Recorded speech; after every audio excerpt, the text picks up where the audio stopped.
ကြွားရောက်မှကျွန်တော်တို့ရဲ့ရွာတွေကကြွားရောက်မှမနှမိုးလင်းနာနဲ့ကြွားယူကိုပေါ့ဒီရွာလုံးကိုရှောက်ပတ်လို့မွေပြီးလေကြွားရောက်မှလို့လာပါပြီလေဟိုလူတွေလဲမွေပြီးအော်ဒီလူတွေလဲမွေပြန်ပြီတနေ့တစ်မျိုးမယူနိုင်အောင်မွေဟိုနေရာလဲမွေလိုက်ပြန်ပြီကြွားရောက်မှပဲဟဲ့ဒီနေရာလဲမွေလိုက်ပြန်ပြီကြွားရောက်မှပဲဟဲ့ဟိုနေရာလဲမွေလိုက်ပြန်ပြီကြွားရောက်မှပဲဟဲ့ဒီနေရာလဲမွေလိုက်ပြန်ပြီကြွားရောက်မှပဲဟဲ့ကြီးကြီးငယ်ငယ်ဘုံသူပတ်မွေကျွန်တော်တို့ရဲ့တရားလုံးကြွားရောက်မှမပါရင်ဝဲမစီပါဘူးတဲ့လေ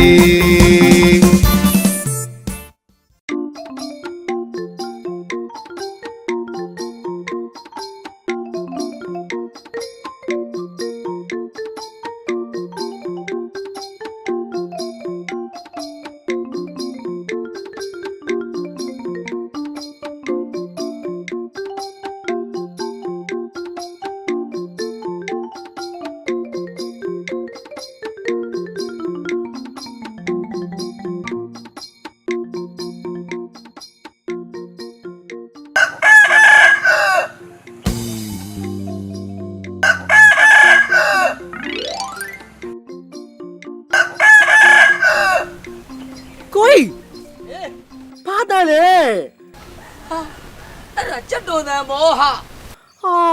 Su nhớ đi nào ấy đồ mà nha đâu, anh chắc là luôn nám lên cả.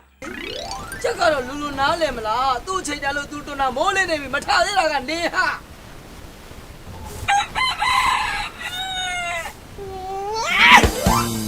Ấy đồ mà nha đâu, ngã tháo tao lá xoa này, tôi mày hả? Anh làm nào pin tháo mới ổn đi là chị.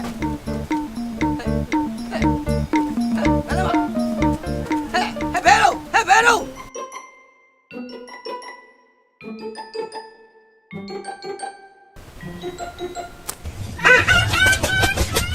Làm gì đó? Hả? Ôm đi, ôm sao? Ôi, sao đi nè, ôm đi. Hả? Em mèo ôm đây chị. Hả thà? Nghe lắm à?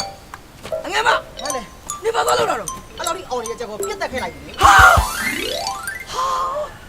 Sao gì hả? Nè quá, khói à, chắc cũng mà to bia này luôn. Đất tận nào cũng sao vậy mi?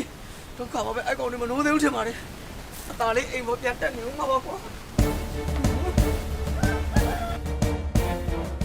Vậy để chị này chị thay ra này ngã tay tía để luôn à?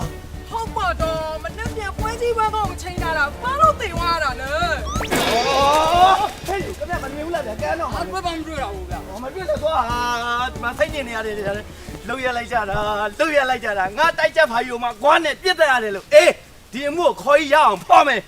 พ่อหน้าพ่อยาวจ้ะဒီတိုင်းချက်ပါလေငါတို့ရှာကျွေးနေရတာအေးငါချက်ကိုတတ်တာတွင်းတဲ့လူတော့မင်းချော်တဲ့တချော်တဲ့ရှိတယ်ဟဲ့မင်းချော်တဲ့လူမရှိဘူးတယောက်မှအော်နေတဲ့ချိုတာရှိပါတယ်ထန်းညက်နဲ့ကြံတကာရှိသေးတယ်လေဩစကားကောပြောလို့မရဘူးထန်းညက်နဲ့ကြံတကာကိုပြောနေတာမဟုတ်မင်းချော်ကြောင်းသိအောင်ပြောနေတာအဲနောက်မှတီဟာတကြီးလေးရှိရအောင်သွားမယ်လားအေးသွားမယ်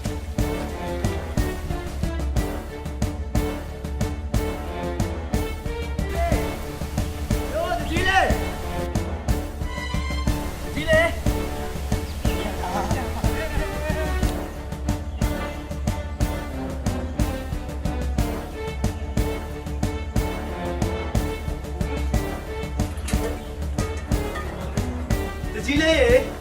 တကြီးလေး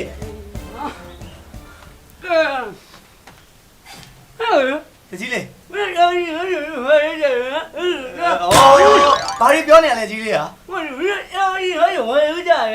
အော်ရအရင်ဆုံးပလုတ်ချင်းလိုက်ဟောဘာတွေပြောမှမသိဘူးရပူတာပူတယ်တကြီးလေးဘာလုပ်တာလဲဗျာမင်းအပူကြီးကိုလာထည့်ပြရမှာကွာအော်ကိုရအပူလို့ပူမှမသိဘူးလားကြီးလေးကငါကရင်းနဲ့မင်းပလို့တင်းပါဘောဟာအော်တော့ကပဲထပ်မထွေးနဲ့နော်ကဲကဲတကြီးလေးဟောကဲပြောပါလေရပြီလားရပြီပြောတကြီးကျုပ်အင်ကတိုက်ချက်ဖာကြီးကိုလေးခွားနဲ့ပြစ်တက်သွားတယ်အဲ့ဒါကြောင့်တကြီးရှိလာတာဟာဟဲ့ရမင်းရဲ့ကြောက်ကငါတတ်မလားကွာမတတ်ဘူးလေဒီကနေ့မင်းလို့ဆိုကတော့နေတယ်ကွာသိတယ်မစကားတော့မင်းမလို့ပါဒီလာဆောကားနေမတကြီးလေးတတ်တယ်လို့မပြောဘူးနော်တကြီးအဲ့ဒါမင်းရဲ့ကြက်ကတဲ့လေးခွားနဲ့ပြစ်တက်တော့လို့အာတကြီးကြီးလာတာဆိုတော့မင်း ငါတက်လို့လာတာပေါ့အဲ့လိုလား 哦，冇不理，冇不理，那几类叫人家这对到是这类是哪路表哪里？ အဲ့ခိုင်းစီလာတာ 哎， အဲ့ဟုတ်ပြော 哎着，那几类啊，地方嘛，那几类，那几类啊，那几类是那几类先呗。 ဟဲ့ရမင်းရဲ့ချက်ကိုဘယ်သူပြစ်တတ်သွားတယ်ဆိုတာမင်းပိုင်ရှင်ကိုယ်တိုင်မသိတာငါ့မှာငါနေတဲ့ငါဘယ်လိုလုပ်သိမှာတော့လို့ 哈，冇不理，那几类啊，地嘛，那几类冇了，那几类拉先开哪里？ ဟာတကြီးလေးဟုတ်တယ်လေတကြီးလေး 哦，那几嘛我看你啊，那几类啊， မဟုတ်လေတကြီးလေးမှာတကြီးမှတကြီးနေတာလေ 对的， တကြီးလေးနေတဲ့ကိစ္စမင်းရဲ့ချက်ကိုငါဘယ်လိုရှင်းမရမှာ 然 တော့ 后先那几类啊。 တကြီးလေအိမ်ကတိုက်ချက်ပါရင်တိတ်သွားပြီအဲ့ဒါဘယ်လိုလုပ်တာလဲ ဘူးတီးနဲ့ရောလိုက် 哦，这个把那屋顶的有嘛容？ ဘူးတီးနဲ့မနဲ့မင်းအာလူနဲ့ရောလေ 哎，旮旯大家搞呢。 ဝေးတော့ရထက်ချက် 哦，那几类。 ဘာတော့ 我这道把那要么来表呢，冇中间给我带带搞地震呐。 ဟိုအဲ့လိုပြောလေမိမမသူ့တိုက်တက်ပါသိသွားပြီဘယ်လိုလုပ်မလဲဆို 人 တော့ 家先要表的哈。 ဟုတ်လားငါပြောတာဟုတ်လားရှင်းလား ဟုတ်တယ်ဟုတ်တယ်ဟုတ်တယ် အဲ့လိုပဲရှိမယ်အဖေအားတာပဲရှိမယ် ဟုတ်တယ်ဟုတ်တယ် ညောခဏလေးဒါဆိုလို့ရှိရင်မင်းအရာချက်သေးတာလေးကွာနဲ့ပြက်သွားတာဟုတ်လား ဟုတ်တယ် အဲ့ဆိုရှင်အဓိကမင်းရဲ့ချင်းအိမ်နဲ့ခေါင်းရင်းအိမ်ကိုခေါ်ပြီးတော့တစ်ချက်စစ်မေးရမယ် ဒါတော့တကြီးလေး ဟုတ် ကိ ကဲ့ စ္စ နော် ဟုတ် ချင်း တယ် ခေါင်းရင်းအိမ်မေးကြည့်မယ်ဟုတ်ပြီတန်ချောင်းရေတန်ချောင်းရေတန်ချောင်း တကြီးလေးတကြီးလေးတပည့်ကနားမကြောက်နားလေးတဲ့ကောင်လေးအဲ့တိုင်ခေါ်လို့ရမလား ငါမေးနေဟဲ့အဲ့တန်ချောင်းနေတော့ခေါ်စငါခေါ်နေတယ်သွား တော့ခေါ်ပြီးလိုက်တော့ ချက်ခေါ်ငါလေကောင်းထွက်နေမယ် မချင်ဘူးနော် ငါသိပါတယ်မင်းငါရှိရောက်နေပြီအေးစင်းနေငါရှင်းမင်းမယ်အတူစစ်တက်လေလေးကွာကိုင်းတဲ့သူတွေအကုန်ဒီခေါ်လိုက်ရင်နော် ဩတကြီးလေးကလည်းနွားเจ้าသားတွေပါလာမှာပေါ့ လေးကွာလေးပြစ်တာဆိုတော့ ဟုတ်တယ်လေနွားเจ้าသားတွေလည်းခိုင်တယ်လေ ဟုတ်လား အဲ အေးကျလာထိုင်အတားဆိုရင် တကြီးပြလေ နစီဒီလည်းပေးကုန်မယ်ဟဲ့ရောမင်းနားလေးနေပေမဲ့လေငါကြားတယ်တိုးအော်နော်ဒီမဲ့အခုကပြဿနာနေလို့ကွာမင်းခေါ်ခိုင်းတာကအခုခေါ်ရတော့အိမ်ကနေပြီးတော့မှကြက်ဖာယူပဲကောင်ကနေလေးကွာနဲ့ဘယ်လိုပြတ်သွားလဲမသိဘူးအဲ့ဒါသူ့ရဲ့ကြက်ဖာကြီးစုံသွားပြီကွာတည်သွားပြီအတည်သွားတော့အဲ့ဒါဘယ်ကောင်ပြည့်တယ်ဆိုတာငါသိကျင်တဲ့အတွက်ရွှေခေါ်တော့အိမ်ချင်းအိမ်နဲ့ကောင်အိမ်ကိုသွားဒီကောင်နေချင်းရကောင်အိမ်ကသူတို့ခေါ်လာခဲ့ပြီးတော့မှဘယ်သူပြတ်တတ်တယ်မြင်လားတွေ့လားဆိုတော့ငါစစ်ဆေးမေးမြန်းရမယ်အဲ့ကြောင့်သူ့ရဲ့အိမ်ကိုသွားပြီးတော့ချင်းကောင်ရသူတွေခေါ်လာခဲ့ကဲသွား ဘာပြောတာ ဟောဒီလောက်ပြောနေတာမကြောက်ဘူးလားဟမ်မင်းအကြောင်းဆုံးငါပြောလို့ပြမင်းအခုဒီဘာပြောတာဖြစ်နေလို့ဒီကောင်လည်းမသိဘူး ဒီလေးဟိုကနားကြတာမဟုတ်ဘူးကြဲကြဲပြောလိုက် အေးနော်ကဲလာသိတာနာတော့ကြားပြီလား အေးရပြီ ကြားရင်နာတော့နော်အခုတိုက်ချက်ဖိုင်အင်ကခေါ်ယူပြစ်သွားတယ် ဩပြောင်းနေကြီးရွှေခေါင်းရကြက်ဖာကြီးကိုလေးခွားနဲ့ပြစ်သွားတယ် အေးခေါ်ယူဒီကောင်ရွှေခေါ်ယူပြောတာနော်ဒီကောင်ရခေါ်ယူအင်ကတိုက်ချက်ဖောက်လေးခွားနဲ့ဘယ်ကောင်ပြစ်သွားလဲမသိဘူးအေးအဲ့တော့ငါပြစ်တဲ့ကောင်သိချင်လို့ရွှေခေါ်အင်ခေါ်ယူအင်ကိုသွားပြီးတော့ချင်းကောင်ရသူခေါ်လာခဲ့ချင်းကောင်ရကိုသွား အေးရပြီ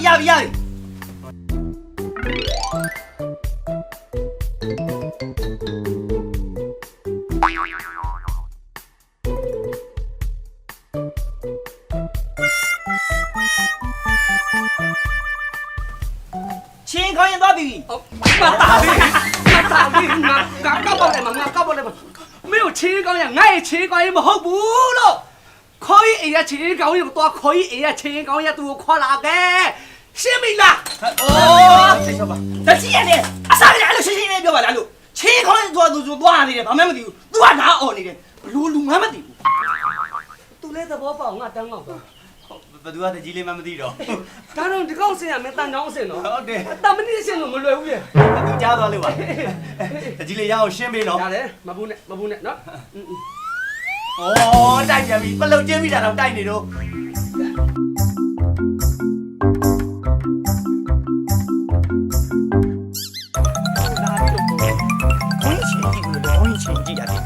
ဘိုးချာရေ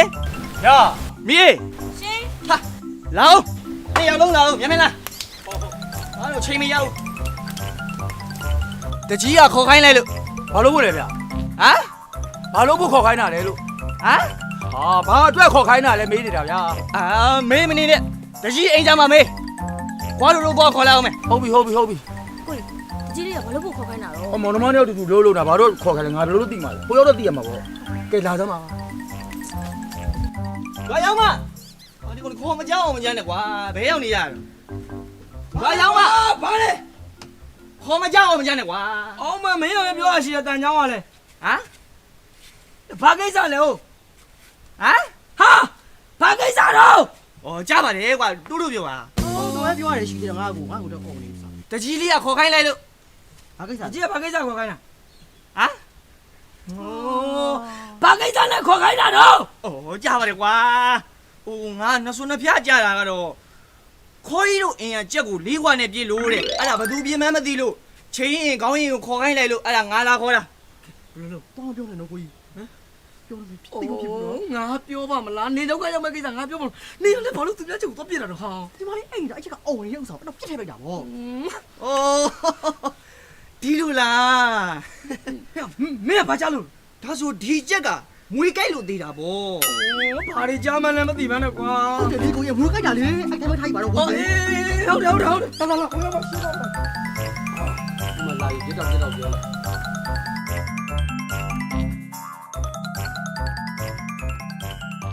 ရှင်ရဟာရောခေါင်းရဟာရောကဲလာကဲမထိုင်ကြကဲဖိုးချမ်းတော့လာဒီဘက်ထိုင်ဟုတ်ကြီးလေဟိုမီးထိုင်ဟုတ်ကဲထိုင်ကြဒီလေကျွန်တော်ခေါ်လို့ဆိုဘာကိစ္စလဲဗျ ဟုတ်တယ်ပြဿနာပဲစပြီးပြောရမှာပဲဟုတ်ခွေးအင်ရချက်ကိုဘသူကလောက်လေးကွာနဲ့ပြတ်သွားမှမသိဘူးအခုသူ့ရဲ့တိုက်ချက်ပိုက်သိသွားပြီ ဘသူတက်လိုက်တာလဲဒီကြီးလေ ။ဟောမသိလို့ပေါ့ဗျာ။ကျုပ်ချက်ကိုဘယ်ကလေးကချေအုတ်ကြားမြက်ပေါက်ဓာတ်တိုင်သေးပန်းမိမဆုံးမဖာမဆုံးမတတ်လဲမသိလို့ပေါ့ ကဲအဲ့ဒါဘသူတက်လို့တက်မှမသိဘူးအဲ့တော့ခမရတော့သူ့ရဲ့အိမ်ခေါင်းရင်းမှာနေတာဆိုတော့ပြောရမှာတော့အာနာတယ် ဟောပြောပါဒီလေ ခမရမြန်ပြစ်တက်လိုက်လား ဟာဒီကြီးလေကျွန်တော်မှမနဲ့မိုးမလင်းငယ်အုံမောင်းခောက်တွေကရွာထဲသွားနေရတာကျွန်တော်ဘယ်လိုသိမှာလဲဗျာ ခဏပြစ်မတက်ဘူး ဟာပေါက်ခဲ့ရ မီး ရှင် နေရောဘာလုပ်လိုက်သေးလဲနေပြစ်တက်လားဒါမှမဟုတ်လေပြစ်တက်တဲ့သူကိုနင်းမြင်လား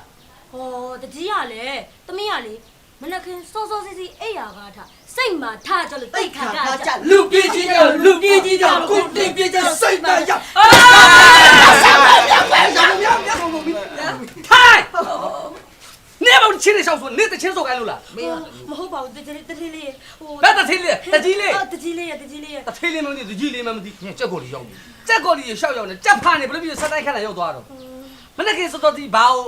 အိယာထားတာဘာဆိုလို့တာတော့ ဟိုသမီးကလေမနက်ခင်းစောစောစီစီအိပ်ရာထားပြီးတော့လေဖျားပန်းရည်တဲ့စီမီကတ်လူတဲ့လူကလေအဲ့လိုသူများတက်ကိုတတ်မလားဟိုဒီကိစ္စမှာရွာမှာလက်ရဲစရဲရှိရဲ့ရွာရောက်မအောင်မေးကြည့်ပါလား 你把他看转嘞？ ဟဲ့ငါနင့်နာမည်ပြောလို့လား 哎，你原嘛说，你俺有太大家不修开。 နင်တက်တယ်လို့ငါပြောလို့လား 哎，你们别俺有你太大家不修嘞，你妈家不对了，俺家不对了你。 တာဝီဘာမှကိုမကြောက်ကြဲကြဲပြော ဒီလောက်ကြိတ်ပြောနေတော့ ။ကြဲကြဲပြောနေတာကွာ နဲ့လေးပတ်လေးနဲ့နော်ရမ်းမဖြစ်နဲ့နေလို့ရံဖြစ်ဖို့ခေါ်နေတာမငါရှင်းဖို့ခေါ်ခိုင်းတာ 今妈你把我太多回来干嘛？ ထက်မဟုတ်လေနေရလဲရွာရောက်မှတော့သွားမထဲနဲ့လေသွားထဲမှတော့နေ तू တက်တာမြင်လားမမြင်တော့ပြောနဲ့ နေပြောရမို့သားငါညမပဲပြစ်တက်လိုက်သလို အေးပါဗျာခင်ဗျာလည်းအဖြစ်သဘောပြောပြတာပါ ကဲထားတော့နော်အကောင်လုံးကြောက်တော့ပြောနေဒီပြဿနာပြီးတော့မဟုတ်တော့ဘူးနော်အဲ့တော့ငါသိချာပြောမယ်နင်းမပြောနဲ့ကဲရွာရောက်မှ 行， ရွာထဲမှာပြဿနာနဲ့ငါတို့ပြန်ကြည့်လိုက်ရင်တော့နစ်ပယောကမကင်းဘူးဟဲ့ဟုတ်တယ်နော်ဒါကတော့နေဝင်ခမ်းမှာပဲအဲ့အဲ့တော့အခုလည်းနင်းကိုပြစ်တတ်တယ်လို့ပြောတာမဟုတ်ဘူးအဲနေမြန်ပြစ်တတ်သလားနေကချင်းအိမ်မှာနေတာဆိုတော့အဲနေနဲ့ပုံပြီးတော့နီးစက်တယ်နင်းပြစ်တတ်တာဒါမှမဟုတ်ပြစ်တတ်တဲ့သူမြင်လား 大姐，ရွာရောက်မှဆိုတဲ့ကျမလေရွာထဲမှာမှုေးချင်းမှုေးမယ်နှောက်ချင်နှောက်မယ်သူများအသက်ကိုတော့မတက်ဘူး အာ ကျမဆိုတဲ့ကောင်မလေကျမကိုချင်ကြိုက်နေတော့ပဲအဲ့ချင်လေးသွေးဝပါစေဆိုပြီးတော့သွေးလှူပြီးမှလေလေးနဲ့ဖူးဆိုပြီးမှုတ်ထုတ်တဲ့ကောင်မမျိုးအဲ့လိုချက်ကိုကျမတတ်เสียရတာတကြီးစဉ်းစားကြည့်လေဟမ်ကျမအဲ့တော့မှရှိပါတကြီးဒီစဉ်းစားကြည့်တကြီး နော် ။ तू ပြောဖို့အရာတကြီးလေး။ तू နှလုံးသားနုနဲ့ तू မဟုတ်တော့ဘူးထင်တယ် ချင်းအောင်တော့မှပွေးဝအောင်အဆုတ်ခံတာဆိုတော့နော်နည်းနည်းတော့စဉ်းစားကြက်တယ်တက်လားနည်းနည်းကြက်တယ်တက်လား ။ကြက်တယ် ဟုတ်ပြီဘာတို့သူကမတက်ဘူးဆိုတော့မင်းပြစ်တတ်လားဒါမှမဟုတ်ရင်သူပြစ်တတ်တောင်မင်းမြင်လား ခွာတို့ဆိုတဲ့ကျုပ်ကကျုပ်ညမအဲ့ချက်ကိုတတ်တောင်မြင်လေသားနဲ့လိန်ပြောမဲ့ကောင်သားမျိုးလားကျုပ်တို့မောင်နှမနှစ်ယောက်ကလေငါးပါးသီလကိုခါဝိပစိုးလို့မြဲတဲ့ကောင်ဗျမှတ်ထားဗျကျုပ်ကစကားပြောကြည့်ချက်ပြောဘယ်တော့မှသူများတဲ့လိန်လည်းမပြောဘူးဗျကျုပ်ကမဆွဆန်းနဲ့ အဲ့တော့ နော် ငါးပါးတီလာကို ခါဝိပစိုးလို့မြဲတဲ့ကောင် မင်းအောင်ငုတ်ကြည့်သား ငါပစိုးကျုပ်ကငါပြောလိုက်တော့မယ်နော်ပြောလို့မရဘူးလေကိုကြီးရဲ့ပစိုးကကျုပ်တော့ခိုင်အောင်ဝတ်ထားပါတော့ကိုကြီးခွေးလုံးကြီးကျွတ်နေတာငါပြောလိုက်တော့မယ် ပြောလို့မရဘူးလို့ ဟဲ့ရကောက်လိုက်စမ်းဟမ် ငါဘာဒီလားခောက်ပဲဆိုလို့မြဲတဲ့ကောင်ကဂွင်းလုံးကျွတ်ကြတယ်အမှန်တိုင်းပြောနော်အမှန်တိုင်းပြော तू ပဲပြစ်တတ်မှာ तू ပြစ်တတ်တယ်မလားပို့ဆိုးမယ်နော်လင်း ဟုတ်တယ် ဘာငါတိုက်ကြပါကြီးကို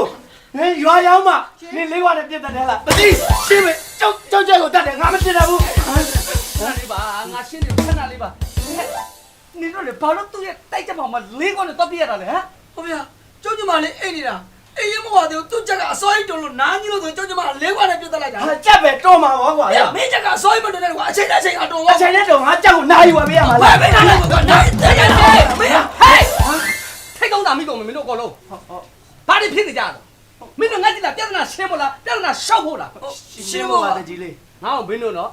မယိုသိနေမလေးဆိုင်နေမစော်ကားနဲ့ကွာငါကြောက်လို့ရှိတယ်နော်အေးမင်းတို့တကြီးလေးဆိုတဲ့ဟုတ်စားမင်းတို့ချစ်ခင်လေးစားလို့မင်းတို့ငါ့ကိုခေါ်လာမလား မှန်တယ်လေးတကြီး အေးငါရဲ့အဖိုးငါရဲ့အဖေတော့လက်ထက်တွေရနေပြီမင်းတို့ဒီရွာမှာမိသားစုလို့စောက်ရှောက်ပြီးတော့မင်းတို့ပေါ်မှာနေခဲ့တာမဟုတ်လား ဟုတ်တယ်လေးတကြီးလေး ငါနဲ့မြစ်တာနဲ့ပဲမင်းတို့ပြောနေတာထိုက်တုံးတာမင်းတို့မိကျင်တာ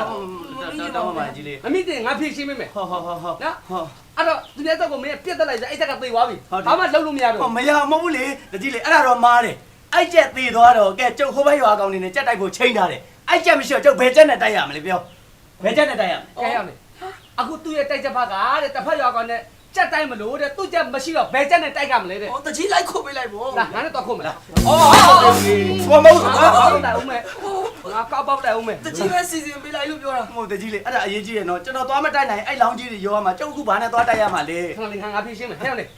ေအခုလောလောဆယ် तू ကအဲ့တစ်ဖက်ရွာကောင်နဲ့ तू သွားတိုက်ကပါ तू တိုက်ချက်ပါမရှိဘူးကွာအဲ့တော့မင်းတို့တခုအစားတို့မစားအစားမတို့လည်းရော်ပေးအဓိကသူတို့ဒီနေ့သွားတိုက်ဖို့လိုတယ်ဒါပဲ ခေါ်ကြီး အေး ဘိုင်းမှာဘဲရှိတယ်အဲ့ဘဲတော့တတ်ခိုင်းလိုက်ကွာ ပြီးရောကျွန်တော်ဘဲနဲ့ကျက်နဲ့တိုက်လိုက်မယ် ဘယ်နဲ့ချက်နဲ့လှုပ်လိုက် ဟိုကြီးကဟာမဟုတ်လေတကြီးလေးဘဲနဲ့ကျက်နဲ့တိုက်လို့ရမှာဟဲ့ရွာရောက်မှာ ရှိတာပြောရလေ ဟုတ်တယ်ငါလည်းရှိတာပြောတာကွာ တကြီးလေးမဟုတ်ဘူးဗျာ ခဏလေးမင်းတို့ကရှုပ်ချက်တွေရောတော့ခတ်နေပြီနော်ငါဒေါသထွက်နေပြီဒီလိုလှုပ်လိုက်နော်မင်းရော်ပေးမယ်ရော်ပေးလိုက်ဟဲ့အောင်လေမင်းတို့ရော်ပေးတာနဲ့အကုန်လုံးကြည်လိုက်နော်မင်းရဲ့ချက်ကသေရောရော်ပေးမယ် တိမ်မတော့အယောပဲယူရတော့မှာဟုတ် အဲ့တော့မင်းဘယ်လောက်သူအရော်တောင်းမလဲအပြီးတော့ဘယ်လောက်ပေးရမလဲပါညှိပြောမင်းပြော တိုက်ချက်ဖားဆိုတော့ဟို350လောက်တော့ရောပေး စဉ်းစားတယ်ဟဲ့နင်းစဉ်းစားတယ်ဒီချက်က350တန်းစီရလားဟဲ့ရွာတွေကဈေးမှာလေ18000တောင်မတန်းဘူးတစ်ခါငါမလျှော်နိုင်ဘူးဟဲ့ ဟိုကစားတဲ့ချက်လေးငါချက်ကအဲ့ဒါ300ကျော်နင်တို့ရှောက် တိုက်ချက်ပဲဘာချက်ပဲချက်ကချက်ပဲအောက်ရှစ်တော့ မရဘူးလေကွာဟိုတိုက်ချက်ပါငါတိုက်တာ နေရောထိတ်တော့ငါမင်းတို့ထက်မလာအခုခက်လိုက်မလား မသူတို့ထဲလိုက်သူတို့ထဲလိုက် ငါတို့ထဲလိုက်ဟိုမလုပ်ပါနဲ့ကြီးလေးဟိုကျွန်တော်တိုက်ချက်ပါဆိုတော့တန်ဖိုးကြီးလို့ပါ နော် ဟော မင်းလည်းငါမပြောချင်ဘူးနော် ရတဲ့ကြီးလေး တိုက်ချက်ဖားတဲ့မင်းတို့ကမငါရှိမှတော့မင်းတို့လောင်းကစားလာလုံနေဟာလားကြက်တဲ့စားလောင်းကစားပဲနော်ငါမပြောချင်ဘူးနော် သူ့ကပူကြီးပို့ကြီးတယ် အဲ့တော့ဒီလိုလုပ်လိုက်ဟဲ့နင်တို့ကလည်းရော်ပေးရမှာပဲဘာဖြစ်လို့ဆိုတော့နံပါတ်1ကသူများရဲ့ချက်ကိုဒါခိုးယူမှုလည်းရောက်တယ် ဟုတ်တယ် ပြီးတော့တလိပ်ဆောင်ညှင်းပနှိပ်ဆက်တပ်ဖြတ်မှုလည်းရောက်တယ် ဟုတ်တယ် နောက်တစ်ခုအဆိုးဆုံးကပိုင်နဲ့ကျူးလွန်မှု ဟာတကြီးလေ ဗာလဲ ဘာပိုင်နဲ့ကျူးလို့မူလဲသူ့ကသူ့ channel တက်တာမဟုတ်ဘူးလေကျွန်တော်တို့ channel ဘက်ကနေလေးခွာနေလာပြတာပိုင်နဲ့ကျူးလို့မဟုတ်ဘူးလေ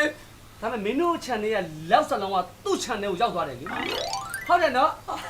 လူကျူးတာတဲ့ပို့ဆိုတဲ့ဒါလောက်စလုံးကျူးတာရှင်းတယ်နော်အမှုတွေများသွားမယ်ထားလိုက်တော့အဲ့တော့ငါအဲ့ဒါမပြောချင်တော့အဲ့တော့မင်းကိုငါစိုက်ရော်ပေးမယ် ဟုတ်ဟုတ် 350တော့မင်းမလုံးနဲ့တပတ်ပေါက်တယ်နော် ဟုတ်ဟုတ် ငါ330ငါစိုက်ပေးမယ်ငါစိုက်ရော်ပေးမယ်စိုက်ရှင်းပေးမယ် 20ရဲ မ လား ကြိုက်ဘူးလားမကြိုက်မင်းကလောင်းသားမှုနဲ့ထပ်ထပ်ပါ ယူလိုက်ပါမယ်ကြီးလေးယူလိုက်ပါမယ် ဟုတ်တယ်နော်မင်းတို့တက်နေအခုရှင်းဝင်မလုပ်နဲ့တော့နော်ဟိုကမိမအေးအေးဟိုပတ်စံ30လောက်ယူခဲ့စမ်းပါဟေးခဏတော့ပြဿနာရဟလားအနေနဲ့နော်ရွာရောက်မှနော်နေကိစ္စကြီးပဲနော်ရွာရောက်မှဟမ် ရောက်ကြရှင်းပါလို့ နောက်မှ AC ပြောပြမယ်ဒီမှာပြဿနာအရန်ရှုံနေလို့ကြရရ20ဖြည်းဖြည်းသက်သာမယူ တကြီးလေးမျက်နှာကြောင်းနော် ဟမ် ရွာရောက်မှတကြီးလေးထိန်းတာ အေးထိမ့်မယ်ပြောရတော့ချင်းနေပဲကွာမင်းတို့တော့ရှိမှာပေါ့သူ့ကြောင်းလဲမင်းတို့သိနေကိစ္စကို ကြီးလေးပြဿနာလည်းအားလုံးရှင်းသွားပြီဆိုတော့ကျွန်တော်ຢာရဲသွားအောင်ပါဗျာပြန်လိုက်တော့မယ်ဗျာ အေးဟုတ်ပြီနော်ကဲ မောလာလို့ အေးရှင်နေတော့မရှိဘူးအေးမင်းတို့လည်း ຢာရဲကပြန်လာကြီးလေးခေါ်ဆိုတက်လာတာဗျာ အေးဟုတ်ပြီ ဒါမီး ငါစင်ကျင်နော် ကဲပါကွာမင်းတို့ဒီကိစ္စကို ကဲပါဟဲ့အခုဖြည့်ရှင်းမလိုက်မဟုတ်ဘူးလားနော်ကဲအဲ့တော့အလောက်ကြီးစေးတော့ဟဲ့လား အဲ့ဆိုလားညီမရမယ် ဟေးဘယ်တော့ထားမသူတို့တော့ပြီးတယ်မပြီးသေးဘူးနေတော့မ ခေါ်ရလို့လည်းပြန်ပြီလေဟိုခိုးကြောင်းလည်းပြန်ကျွန်တော်လည်းပြန်တော့မယ်လေ စဉ်းစားလေဆူတောင်းလေဒီမဲ့အခုငါ30ကိုငါစိုက်ထားတယ် အဲ့ဒါဘယ်နည်းပြန်ဆက်မလဲဘယ်လိုပြန်ဆက်မလဲ ဘယ်လိုဆောင်ပြော ဘာပတ်စံ ဟမ်ဘယ်လိုဆောင် အခုငါစိုက်ပြီးတော့ရှင်းမလိုက်တဲ့ပတ်စံ30ကိုပြောနေတာလေ ဘသူပတ်စံ ငါပတ်စံလေ ဘသူပေးကြလဲ ခေါ်ရလို့ပေးလိုက်တယ် ကိုပရိပတ်စံကိုတော့တောင်းလေ နေပါဦးရွာရောက်မှရှင့်ရှိရအဲ့ပတ်စံ30ချီးလို့လား မချီဘူး ဘသူပတ်စံလဲလို့ ပတ်စံငါပတ်စံ ရွာရောက်မှရှင့်ရှိရမချီးမနဲ့ရှင့်ကဘာလို့ဆက်ကရပြော ဟာဘုပြဿနာပြုလို့စိုက်ပြီးတာလေ ပြဿနာဘာပြဿနာ ဟိုကျိုအားတဲ့ခေါ်ရင်အချက်ကိုတဲ့ဟိုပြစ်တက်လိုက်တော့ခေါ်ရင်အချက်ကသိသွားတာလေ အေးခေါ်ရင်အချက်ကိုတတ်တာဘာလို့လဲ ငါလည်းမတက်တာလည်းမတက်တာ ရွာရောက်မှတတ်တာ ငါလည်းမတက်တာ ဟုတ်တယ်လေကျမဟိုချက်ကိုတတ်တယ်လေ ဟုတ်တယ်ဟုတ်တယ် ပတ်စံတကြီးပတ်စံမလား ဟုတ်တယ် တကြီးကဘသူ့ပေးတာလဲ ခေါ်ရပေးလိုက်တာ ကျမတကြီးကကျမပတ်စံ30ချီပါကျမပြောဘူးလား ဟုတ်တယ်လေ အဲ့လိုတော့မပြောဘူး ပြော तू ဘူး ကစိုက်ဆက်ပေးပါလို့ရှင့်ကိုပြောလို့လား အဲ့လိုတော့မပြော မပြောမနဲ့ရှင့်ကခေါ်ယူပတ်စံဘာလို့ပေးလိုက်ရ ဘူးမသိဘူးပြဿနာပြုလို့စိုက်ပေးလိုက်တာ တောင်းရင်တောင်းခေါ်ရင်တောင်းလေကျွန်တော်ရောက်လာတာဟုတ် ဟုတ်တယ်လေရွာရောက်မှလည်းဘာဆိုင်လို့လဲတောင်းလို့ရှင်ခေါ်ရှင်တောင်း ဟုတ် ဟုတ် လား လား ကျွန်တော်လည်းမအားဆိုင်ဘူး ဟဲ့ မဟုတ်လေအဲ့လိုမဟုတ်လေမိမမဟုတ်အဲ့လိုမဟုတ်ဘူးလေငါဆိုမဟုတ်ပြဿနာအခုဖြစ်နေတယ်ငါပတ်တော့တိုက်သိနေစမှာမဆိုင်သူတို့ပြဿနာပိုကြီးသွားမှာ တိုင်း လေ ပတ်စံမဆက်ဘူးဆိုရွာရောက်မှရှင့်ရှိရအဲ့ပတ်စံကိုချီးလို့လား သူမချီးဘူးလေ ချီးခေါ်ယူရှင်ဘာလို့ပေးလိုက်ရတာလဲကျမပတ်စံ30လေဘယ်လိုလုပ်မလဲ မဟုတ်လေငါစိုက်ပေးလိုက်တာ အဲ့စိုက်ပေးလိုက်ဆိုဘယ်သူမှရှင့်ကိုစိုက်ခိုင်းလို့လဲ အော်ငါ့ကိုလာပြီးတော့ဂျားကြောင်လာလို့တော့ ကြောက်အဲ့ပတ်စံ30ပေးအခုပြရှာပေး နော်ခဏနော်အဲ့ဒါနေနားမလို့ဒီစက်ကြောင်ရှင်းကိုနေမသိဘူးဟဲ့တန်းကြောင်ကိုငါလဲနေတယ်ကွာ နေချပြန်တောင်းပါ အေးပါပြန်တော့မှမကနလေးအခုငါလည်းရှုပ်သွားတယ်ကွာဟိုကွာခွိုင်းရဲ့ချက်ကိုကွာဟိုငါလည်းမသူပြစ်တက်လိုက်တယ်ကွာဟိုပြစ်တက်လိုက်တော့ခွိုင်းချက်ကသေသွားတယ်အဲသေသွားတော့တို့ကဒီမှာလာပြီးတော့အယော်တောင်းတယ်ကွာအယော်တောင်းတာလည်းသိတယ်မင်းလည်းကြိုက်တယ်မဟိုဘာတော့ तू ကဟိုတိုက်ချက်ဖတ်မို့လို့တဲ့ပြီးတော့ဒီနေ့ကတို့ချက်ချင်းတော့တိုက်မှာဆိုတော့ तू အစားတောင်းတော့350အ350ငါ20နဲ့ကြေးလိုက်လို့ဘာလို့20နဲ့ကြေးလိုက်ငါစိုက်ပေးလို့ရတယ်လေအဲ့ဒါငါ20စိုက်ပေးလိုက်စိုက်ပေးလို့တော့ငါလည်းမငါပြန်တော့ငါလည်းမတော့ငါချက်ပြန်ပြီးတော့မပေးနိုင်ဘူးတဲ့ तू ချီတာမဟုတ်ဘူးတဲ့ကြီးမကြီးပေးလိုက်တာတဲ့အဘလို့ပေးတာဆိုခေါ်ယူပေးတာတဲ့ခေါ်ယူပေးခေါ်ချက်လိုက်တောင်းတယ်ခေါ်ချက်ကလိုက်တောင်းလို့မရဘူးလေခေါ်ယူကငါစိုက်ဆက်တာလေအဓိကငါလည်းမဆရာငါတောင်းဒါပေမဲ့ငါလည်းမလည်း तू ကချီတာမဟုတ်ဘူးဆိုတော့အဲ့တော့ငါဘယ်လိုစီတောင်းရမလဲဟမ်အာအခုဒီဟာအခုဒီဟာဝါမကြမ်းမင်းလည်းမင်းလည်းသွားလိုက်တော့ မချလူမေးတာ တွေ့မယ်ရွာရုံးမဟမ်တရွာလုံးနေပွေရုံနေမကောင်းငါအိမ်ကြီးမှာလာမွေသွားတယ်ဟမ်မွေထားနော်တနေ့ငါဝင်နေကြောင်းလဲနင်ထိတ်တော့ခောက်မယ်ရွာရုံးမမွေလိုက်တဲ့မွေလား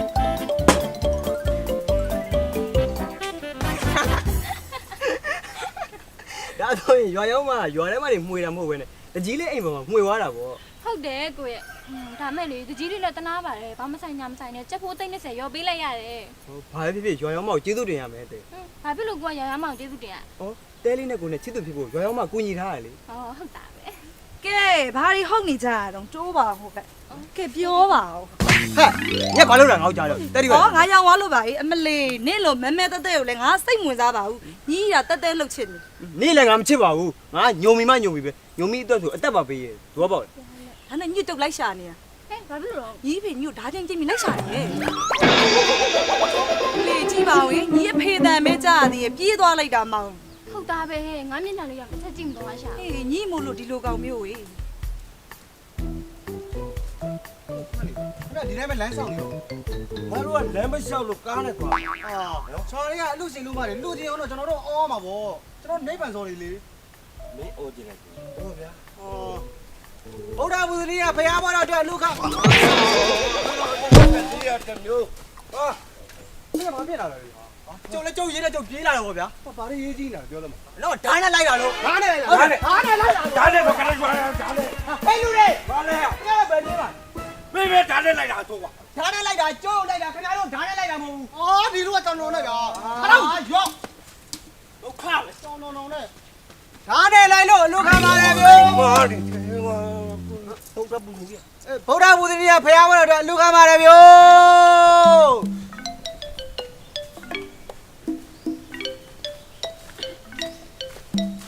ဟိုဟမ်မင်းဒီနေ့ချက်သွားမလိုက်ဘူး ဟောခမရအပြောကောင်းခမရညမတက်ပြီးတဲ့ကျုပ်တိုက်ချက်ကိုမဝယ်နိုင်တော့ဘူး ဟောမင်းရလဲကွာအဲ့လောက်တော့မမွဲရလားကွာတိုက်ရက်တဲ့ကောင်တော့ပြန်ဝယ်ဦးမှာပေါ့ဟာ ဟောဝယ်ဖို့ကလွယ်တယ်လေဗျာတိုက်ချက်ကောင်းကောင်းရဖို့လွယ်တယ်မြန်ထင်နေလား အေးပါကွာငါညမမင်းတိုက်ချက်ယူတက်လိုက်တော့လေငါတောင်းမှန်ပါတယ်ကွာဒါပေမဲ့မင်း30အယောရရတယ်မလား ဟုတ်တယ်တကြီးလေးရှာ20တော့ရလိုက်တယ် ဒါနဲ့မင်းကိုပဲတော့ ကြောက်ဝိုင်းသွားမလို့လေ တော့မလဲတိုက်ချက် ဩတိုက်ကြမရှိမဲ့လောင်းလို့ရတယ်လေလိုက်ခဲ့စမ်းမှာကြက်ကဆွဲတယ်နော် ဘာဆို ဩကြက်တိုက်တဲ့ဝါသနာဆွဲတယ်အဲ့ဒါပြောတာ ကဲအဲ့ဒါဆိုလည်းပြီးတော့ငါလိုက်ချက်မယ်ဟဲ့မင်းနိုင်တော့ငါ့ကိုထိုင်းအဝတ်တိုက် ဩဒါပြောစရာလိုလို့လား အဲ့ဒါဆိုသွားမယ်ဟဲ့ တင်မယ် မင်းနိုင်ပါစေလို့ငါဆူတောင်းပါတယ်ကွာဟာရတယ်ထားတယ်ကျွားတဲ့ကိုလူစိမ်းတွေဝင်လို့မရဘူး ကျွန်တော်လူစိမ့်ဖို့ပါဗျလူပြူတွေပါဗျ အော်လူပြူဆိုဝင်လေ ဩဟိုဘာလျှောက်ပြောနေရမင်းတို့တွေကိုအယောင်တွေပြောနေမှာမင်းတို့မျက်နှာစိမ့်တွေမင်းတို့မျက်နှာစိမ့်တွေ မင်းတို့ဘယ်ရ ဟိုကျွန်တော်တို့တခြားရွာပါဗျ ဘာလာလို့တာ ဟိုအလှခလာပါခင်ဗျကျုံတုံးလေး အော်အလူခံနဲ့ ဘာလို့အလူကန်နဲ့ ကျောင်းလုံးလေးလှူသွားပါအောင်လားဗျ ဟမ် ဖះပေါ်တော့ဖះပေါ်တော့ ပါလား ဟိုပတ်စံကမပါလာဘူးအဲ့ရည်ထွက်လာတာဆိုတော့ ရုံးဆိုတော့ ကျုံမပဲလှူလိုက်တော့ဟုတ်နော် ဟိုဒါနဲ့အလူခဏဘယ်လောက်ရပြီ ဟော9000လိုက်ရ 9000ဟုတ်ကဲ့ခဏချီးပါလား ဘာလို့မလို့ခင်ဗျ ကြက်သွားလောက် ဟာခင်ဗျာလည်းလှူပါလိုက်ဗျ မင်းရလေကွာအလူငယ်ပတ်စံချက်သွားလောက်မလို့ ဟိုနိုင်ပြန်ပေးမယ်လေမင်းကလေ နိုင်တသိပေးမယ်လေ နှစ်သိန်းကြီးချိမယ် ဟာဘာလို့လဲဟိုဟိုဘယ်ရွာကားတဲ့ဟိုအလူခံနေတဲ့အလူခံနဲ့တွေ့လို့ပြောနေတာ အလူခံနေလား အေးကိုကြီးတို့အလူလာခံတယ်ပတ်စံမပါဘူးလို့ပြောတာ မလေးဘာလို့ရှင်လေရွာတွေကသူတွေမလိုက်ပြလိုက်မယ် အေး ဘုလို့ပြန်တော့လေ အေးအေးဆောင်နေမယ်နော်ပြီးရော ဟိုရေကက်ချီးနေတယ် ရမလားလို့ပြော အလူခံနေ ဟုတ်ကဲ့ မလေးအဲ့တော့မမြင်ဘူးလို့ကြည်နေတာရှင်တို့ကလည်းရှင်အလူခံတာရွာလမ်းမှာအလူခံနေတယ်ရွာလမ်းမှာအလူခံတော့ကလေအလူရအောင်ပြောနေစက်သမားဖဲသမားတွေပဲတွေ့နေလိမ့်မယ် ဒါတော့အခုလေးနဲ့9000ကပ်ပြီးတော့တောင်းသွားသေးတယ် အဲ့ဒါပြောတာဗောအလူခံမယ်ဆိုလို့ရှင်လေကျမတို့တကြီးလေးစီကိုသွားတကြီးလေးကလေအမလေးအလှတန်းရှာရောတယ် တကြီးလေဟိုတကြီးလေးဆိုဒီရွာလူကြီးလား ဟိုဒီရွာရဲ့လူကြီးပေါ့မင်းရလေ ဟုတ်တယ်ကျမတို့ရွာရဲ့လူကြီးသူကလေအသက်တာငဲတာဒါအားကြီးလိုက်တာရှင်မလေးသူ့ရွာရဲ့လေရက်ကျိုးရွာကျိုးတဲဝုံးရုံနေမကောက်ဘူးတခြားရွာရဲ့ရက်ကျိုးရွာတဲဘိုးတာ ကျွန်တော်တို့လည်းအဲ့လိုလူငယ်ပြုံးမှသဘောကျ အဲ့ တော့ လို ပါ လူ ဗျာ ရှင်လူမတွေကိုကြိုးစုံနေတာ မလေးကျုံဆိုရင်သွားခံမလေးရှင်တို့လေအလူခံတာလေတစ်နှစ်မှမရဘူးတဲ့အလူငွေကိုကျမတကြီးလေးကလှုပ်လိုက်လိမ့်မယ် တနေ့မှမရဘူးလဲငွေရမှာ ရမှာရှင်သွားလူခံ ခံလိုက်တာဗျာ ကျွန်တော်တို့အဲ့တကြီးလေးမသိဘူးဗျ မလေး နေပါဦးကွာကျေးဇူးရှင်နာမည်လည်းမေးအောင်ပါနာမည်လေးပြောအောင်ပါအဲ ကျမနာမည်ကငလက်မရွာတွေကသူတွေကရွာရောက်မလို့ခေါ်ကြတယ် ရွာဆောင်ပါ ဟုတ်တယ် နာမည်လေးလှရ နာမည်အသာထားကျမတကြီးလေးလိုက်ပြမယ်လိုက်ပြလားတော့မလား ကဲရေတေချာစင်းကိုမှတ်နော်ကင်းကြီးတွေအမှတခါတည်းရေပြီးပြီလား တကြီးကြဲကြဲလေးပြော အထက်ကျရဲလည်းငါလေကောင်းကထွက်တော့မယ်နော်တေချာရေနောက်လို့ရှိရင်အဲ့တို့မြောင်းပေါ်ရမယ်ရွာမြောင်းတော့နေကုန်ကြတဲ့တခါတည်းရေရေဟိုဘက်မှာရေဟိုကတ်နေတယ်အမရေနောက်ပြင်တရားပြေးရမယ်တရားပြေးမို့နေကုန်ကြစိတ်ပါတခါတည်းရေရပြီလား ရကြဲကြဲလေးပြော အဲ့ထက်ကျဲလည်းငါလေကောင်းထွက်တော့မယ်နောက်ခုနှစ်ကျရှင်ကမင်းနဲ့ဆင်းလို့ရတာတခါအပြောမယ်အဲ့ဆင်းနေအကုန်ပေါင်းချုပ်လိုက်နေဘယ်လောက်ကျလဲငါပြန်ပြော